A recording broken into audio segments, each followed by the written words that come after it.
L'invité de Bonsoir Lyon, le recteur de l'Académie de Lyon. Bonsoir Olivier Dugrip. Bonsoir. Et merci d'avoir accepté notre invitation. La rentrée, ça y est, c'est pour demain, pour les élèves de l'Académie. Terminer les vacances. Cette année encore, une rentrée qui va se faire malheureusement sous fond de crise sanitaire. Tout est prêt pour accueillir les élèves en toute sécurité à partir de demain? Oui, tout est prêt. J'ai déjà eu l'occasion de le rappeler à de très nombreuses reprises. La sécurité sanitaire a toujours été notre priorité. Et c'est grâce à cela, d'ailleurs, que nous avons pu assurer la continuité pédagogique.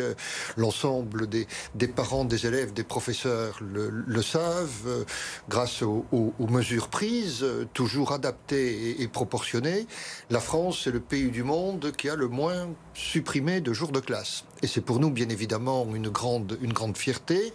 Notre dispositif était donc adapté et nous allons globalement le reconduire à partir de demain pour accueillir tous nos élèves. Alors un protocole sanitaire de niveau 2 pour cette rentrée, oui. Pour le moment, c'est ce qui a été décidé avec l'accent mis notamment sur le contrôle de l'air, l'aération, on le sait, c'est important. Les capteurs de CO2, les purificateurs d'air, il y en a beaucoup qui ont été installés dans les établissements de l'Académie. On en est où sur ce sujet? Combien y en a-t-il? Est-ce que les établissements seront à terme tous équipés ou non? Oui, alors je voudrais rappeler d'abord que les mesures les plus protectrices sont extrêmement simples.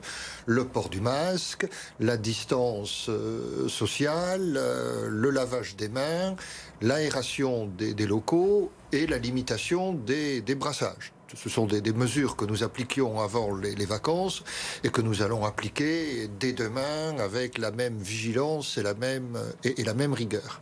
Et puis, en complément de tout cela, il y a effectivement les équipements auxquels vous venez de faire référence, les capteurs qui permettent de mesurer le taux d'oxygène et éventuellement la présence de virus, mais ce ne sont que des thermomètres. Voilà, ça ne permet pas d'améliorer la qualité de l'air. Il vaut mieux ouvrir la fenêtre pour aérer et avoir de l'air plus pur. Il vaut mieux ouvrir la fenêtre, vous nous le dites, les scientifiques le disent aussi, mais certains professeurs s'inquiètent en cette veille de rentrée. Ils se sont exprimés et ils dénoncent que certaines fenêtres justement dans les écoles de l'Académie ne s'ouvrent pas correctement et que du coup ils craignent de ne pas pouvoir aérer correctement les établissements scolaires. Alors là, ce sont bien évidemment des choses qu'il faut signaler et qui peuvent être réparées. Il n'y a pas de difficulté insurmontable. Et puis par ailleurs, dans les pièces qui ne bénéficient pas d'aération naturelle, il peut y avoir installation de purificateurs à l'initiative des collectivités locales. Et dans cette hypothèse-là, bien évidemment, c'est une très bonne chose. Est-ce que ces purificateurs d'air, ces capteurs CO2, c'est vraiment utile? C'est ce qui fera la différence? Est-ce que finalement, comme vous le disiez, le principal, ce n'est pas de respecter les gestes barrières et d'aérer les salles? Ce qui fait la différence, c'est le respect des gestes barrières et l'aération des salles. Et ça, c'est bien évidemment tout à fait indispensable.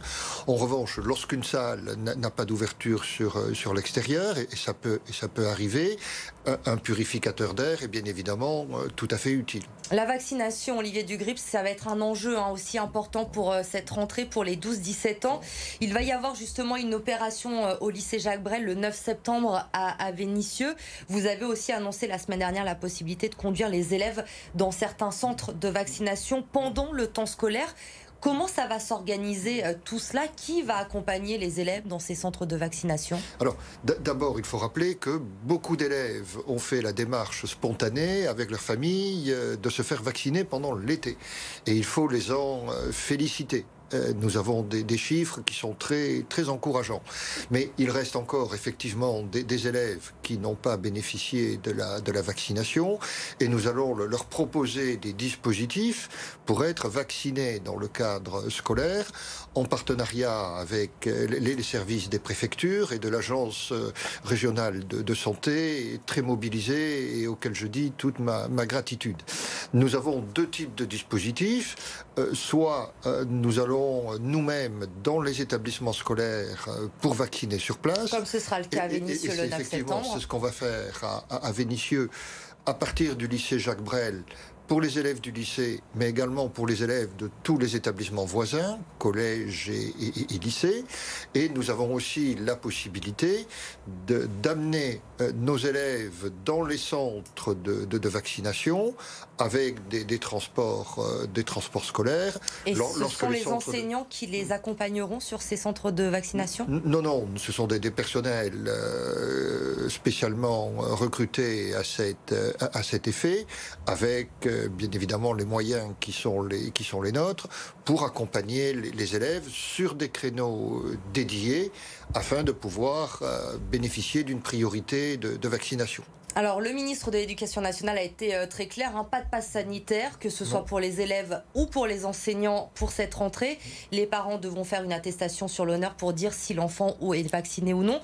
Pour les enseignants, comment ça va se passer? Ça va être pareil? Ils vont faire une déclaration sur l'honneur pour dire s'ils sont vaccinés ou non? Pareil, il n'y a pas d'obligation de passe sanitaire dans l'éducation nationale. La déclaration ne devra être faite que lorsqu'il y a un élève malade dans la classe. Pour l'instant, il n'y a pas d'obligation de déclaration. Ce n'est que s'il y a un élève malade dans la classe, que l'on demandera aux parents de bien vouloir préciser le statut vaccinal de leur enfant. Est-il vacciné ou non? S'il n'est pas vacciné et s'il est cas contact, on lui demandera de rester à son domicile à l'isolement pendant 7 jours pour se protéger lui-même, bien évidemment, et pour protéger aussi ses camarades. Il pourra rester en cours. Et s'il est vacciné, il pourra rester en cours et suivre les enseignements en présentiel. Ça pose pas mal d'interrogations, justement, ce choix qui a été fait de faire une différence entre les élèves vaccinés et les élèves non vaccinés. On recevait la semaine dernière un syndicat de professeurs qui se demandait comment s'organiser justement entre les élèves qui seront à la maison, ceux qui seront en cours. Comment on gère les deux cours? Comment on peut faire pour que l'élève à la maison n'ait pas de retard? Vous leur avez apporté une solution? Oui. Alors pendant l'été, nous avons à la fois défini le protocole sanitaire et nous avons aussi travaillé à l'élaboration de plans de continuité pédagogique. Et dans chaque établissement scolaire, nous avons un plan de continuité qui précise comment les enseignements seront assurés, soit dans une hypothèse d'hybridation, une partie en présentiel, une partie en distanciel, soit, si malheureusement on était à nouveau exposé à un confinement général, le recours à l'utilisation d'enseignements à distance pour tous les élèves. Une dernière question sur les conditions de travail des enseignants de cette rentrée. Les syndicats dénoncent des conditions d'encadrement des élèves très dégradées dans l'académie de Lyon.